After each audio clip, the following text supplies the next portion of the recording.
Good day, everyone. Thank you so much for listening to this recording. I hope that everyone is well and ready to submit the assignments. This recording is specifically for the Entrepreneurship 2B module, so we're looking at ENTP 6212. I'm going to go through the first assignment. I'm going to give you some guidelines, some page numbers to work from, and then if you have any questions at the end of the session, you are welcome to pop me an email or a message on VC Learn, okay? So I'm going to go through the questions with you.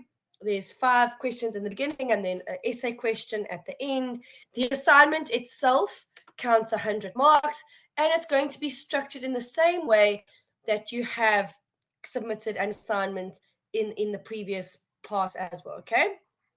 So the assignment instructions, they give you a case study. They tell you that you are going to be establishing a community garden across communities in South Africa, and you are going to start this community garden, first of all, within your local community and in a community close to you that you know would specifically benefit from a project like this. So your goal at the end is to have a few of these community gardens sprinkled across South Africa, a few of these projects all over to help many community gardens, to help many communities around the country as well. So you are going to look at research around the industry.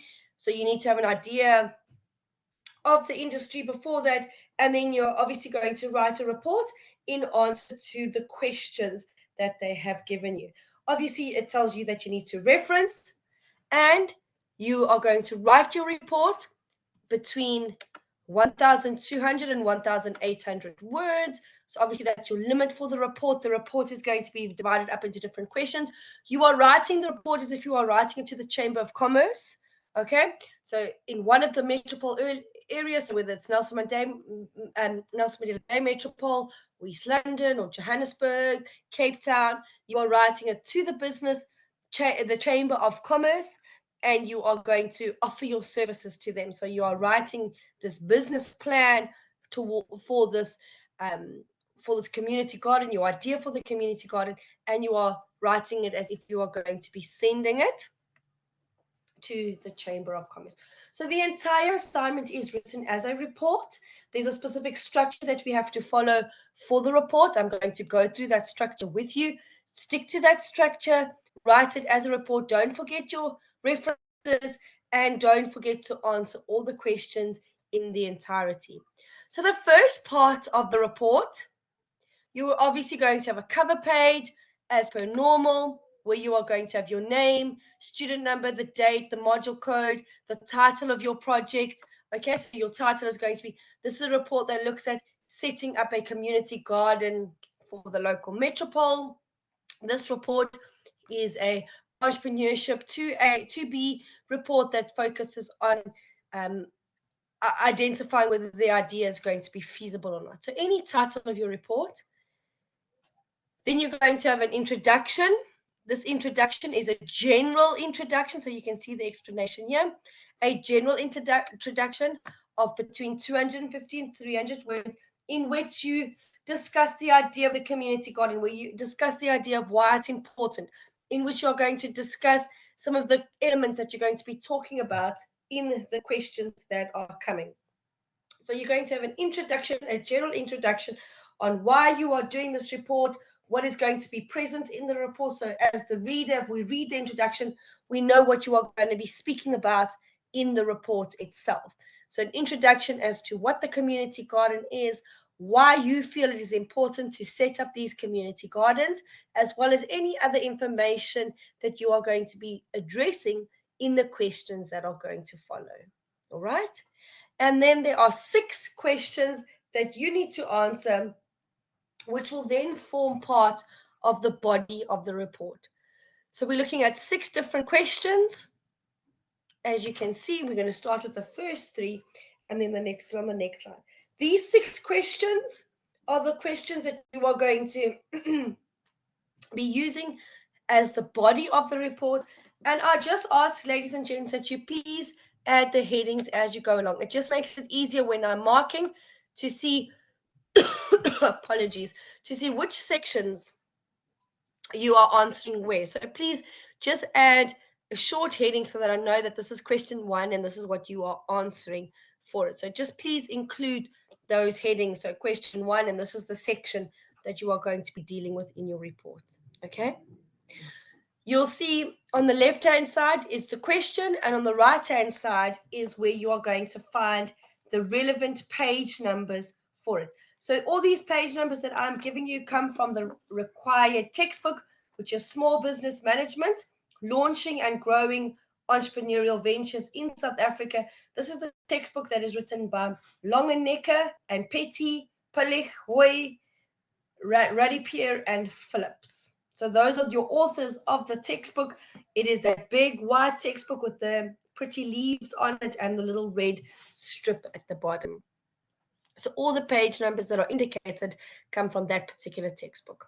The first question, question 1 for 20 marks, says, present an analysis of the various types of entrepreneurs and the one that best aligns to you.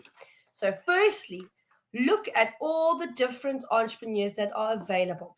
So if we turn to page 2, we look at second stage entrepreneurs, we look at franchisees, we look at entrepreneurial teams, we look at social entrepreneurs, we look at women entrepreneurs, we look at small business owners. So those are the sort of the various types of entrepreneurs that we get.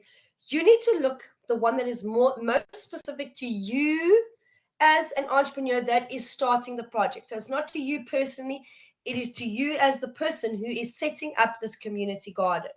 So what type of entrepreneur would be the type of entrepreneur that is setting up this community garden? So first of all, you need to explain, you need to present an analysis. So you need to include all the various types of entrepreneurs. So you can include all of the entrepreneurs, but then say the one that is best suited to you. So for the first 12 marks, you are analyzing all the entrepreneurs.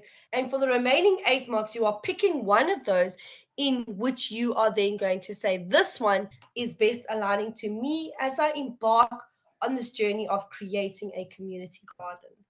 So step 1, look at all the types of entrepreneurs. So look at all of them. Step 2, choose one that is applicable to you as the person who is establishing the garden. So step 1, doing an analysis, comparing all the various types of entrepreneurs. Step 2, picking one that is going to describe your effort in this project the best. So that's for 20 marks. As a starting point, you can look at page 12 to 16 would be where you would find starting point. Obviously, you're welcome to do extra research as well, as long as you don't forget to reference whatever it is that you have been using as well. Okay. Then question 2, provide a discussion around your motivations and perceptions related to owning a small business. Okay.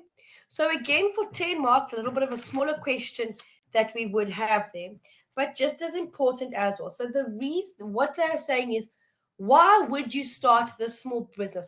What would your motivation be for setting up this community project? What is the motivation? What is the perception around starting this business? So your motivation would be the reason why you are starting it. Is it for personal fulfillment? Is it for satisfaction?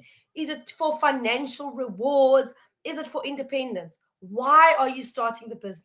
What is it that is allowing you to start the business? What is driving you? What is motivating you in order to establish the business? Okay.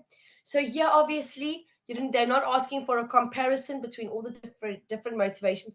They are choosing you. They are asking you to provide a discussion around the reasons and the perceptions as to why you would start the business. What are some of the perceptions you have? How would you feel about starting it? What are some of the areas that you would perceive to have the business? Do you want to start a business because you perceive it to be wonderful, to be your own boss? You can sleep late. Is that your perception? Do you want to start your own business because you really want to give back to the community and you've seen the benefit in that? What are the reasons why you would start a business?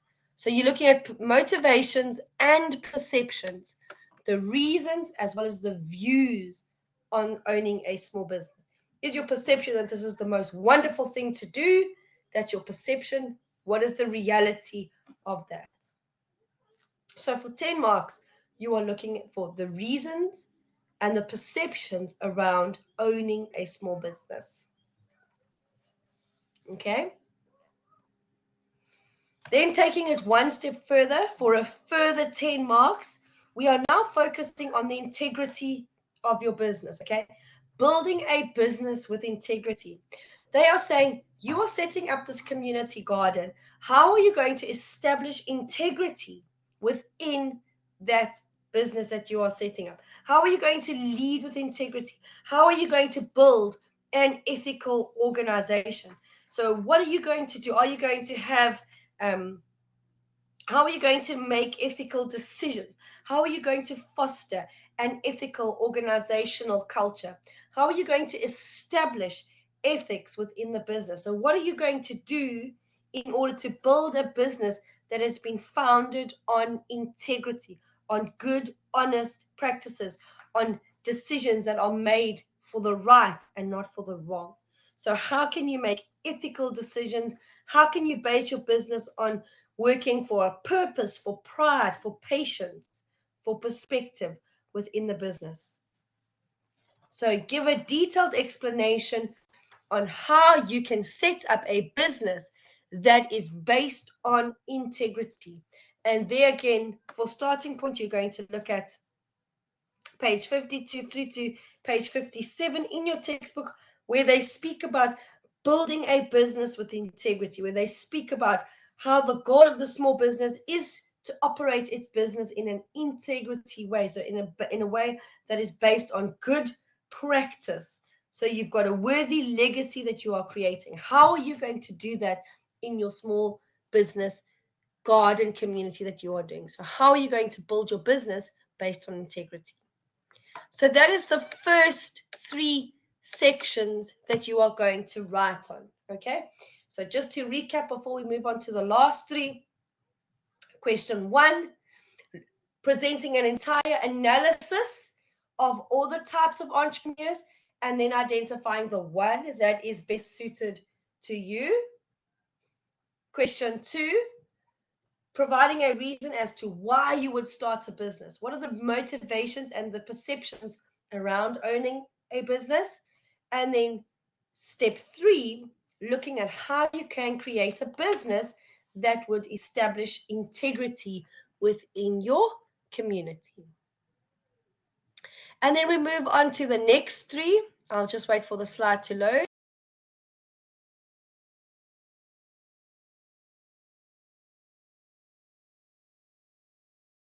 So you can see on your screen, the next three questions are on here.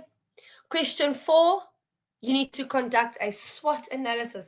A big question, again, 20 marks. So one of the biggest parts of the report that you're going to do, you're going to be looking at conducting a SWOT analysis of the business environment. So you're going to analyze the business environment, and then you are going to look at a SWOT analysis. So two steps of the business here.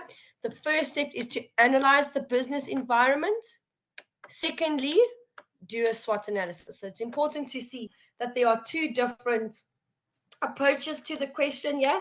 So in the first step, we are going to do both an outside-in analysis, where we're going to look at the industry, we're going to look at the competitive environment, and you're going to do an inside-out analysis. So you're going to do both of those analysis that you've got there. Obviously, the outside-in analysis is going to be when we are looking at the pestle. So we're going to be looking at the pestle environment. We're going to be looking at the industry environment. And then we are going to be doing the SWOT analysis. So when we are looking at analyzing the business environment, remember, outside in is looking at the outside environment.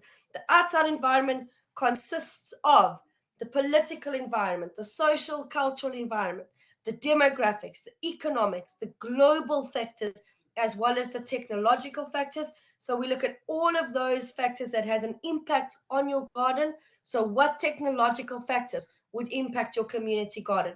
What economic factors would impact your community garden? So you have to relate it back towards that. And then you are going to look at the SWOT analysis. Remember, the SWOT analysis that you would have would be strengths, weaknesses, opportunities, and threats. Strengths being what we are good at within the business, weaknesses, what we are not so good at within the business, opportunities, threats, those are forming outside the business. So what competitors do we have to be aware of? What market potentials do we have to be aware of? What other emerging threats that could come that we need to be aware of? So twofold, equally important for this question, analyzing the business environment versus the SWOT analysis that you would need to conduct. For 20 marks, we are looking at 10 marks, 10 marks, 10 marks for the business environment. Inside, remember, we're looking at the industry environment. We are looking at the outside-in environment. SWOT analysis is our inside-out environment, where we are specifically focusing on what we are good at within the business. So for 20 marks, quite a big question.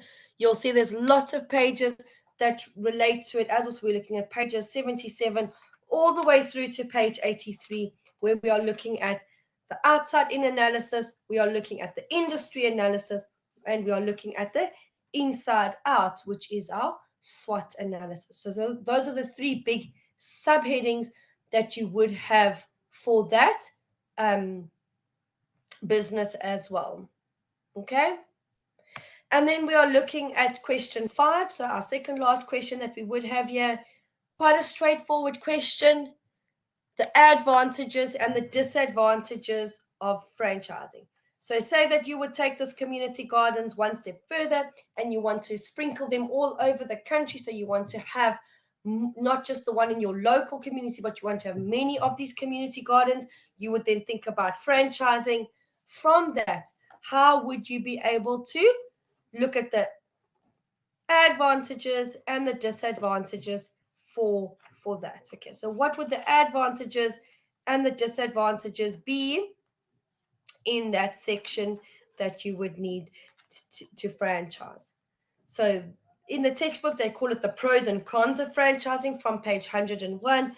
And you just need to provide a discussion, an analysis of the advantages and the disadvantages of franchising. Remember, you need to relate it to your community garden. So I've got CG there, meaning that it all needs to be related. It's not just theoretical, this question. We need to know what are the advantages and disadvantages. Remember, this is a specific report for the chamber. You need to say, what would the advantages be to franchise your community garden, and what would some of the disadvantages or the challenges be in that franchising process. So that for 15 marks, you are looking at 8 marks for advantages, 7 marks for disadvantages, and of those, half of them would at least come for application. So you're looking at least 8 marks for the application that you would have there. Okay. And then very finally, you need to highlight that you've thought about the succession planning of your business. So if you are no longer there, you want to pass your business on, what have you done to make sure that your family business is going to continue? So what have you done in terms to ensure that your family business, that this community garden is able to continue even if you are not there? So what core values have you instilled in the members? Have you taught them the process of decision making? Do they understand the benefits that they're going to receive from it? So what family succession have you now put into place for this business? And how can you identify that leadership is so important within the business? So what makes the leadership so important within your business? How can you prepare them for succession? What are some of the responsibilities of the senior generation? What are the responsibilities of the junior generation? How can you transfer that ownership? And how does that all relate to being a good leader? Why is it good to be a good leader in a small business? Okay, so why is it important to ensure that you have good leadership within your business? For 15 marks, the final part of the question, and then you'll see you just need to conclude. So you're going to make sure that you have a conclusion, wrap everything up, highlight once again why you feel it is important for you to run with this business idea, why is it important for you to have this conclusion, include references. Okay, so this is so important. Make sure you have both in-text references and a bibliography at the end. So in-text and bibliography. Remember, if you don't have these, you get sent straight for plagiarism. So it's very important that you have both in-text references and a reference list. So for all the questions that we've identified, you can see they are all theory-based. You need to have in-text references and your bibliography or your reference list at the end. If you've had any additional appendices, so graphs that you have used or any other data, facts, tables that you've used to support your answer, many of you wouldn't have, but if you do, you put it towards the end of your thing, and try and refrain from using any other diagrams and things. They just clutter your report and they are unnecessary. Remember that there is a rubric and you are encouraged to still stick to the rubric. So it's very important that you use the rubric. It's very important that you submit on time. So remember, the assignment is due on the 2nd of April. So just after the long weekend, you need to get your assignment in before midnight. Under the normal submission tab, and please don't hesitate to email me if you have any questions relating to this, or if there's something that you still do not understand. That really is all from my side. Please let me know if you don't understand anything and I can unpack it further. Bye.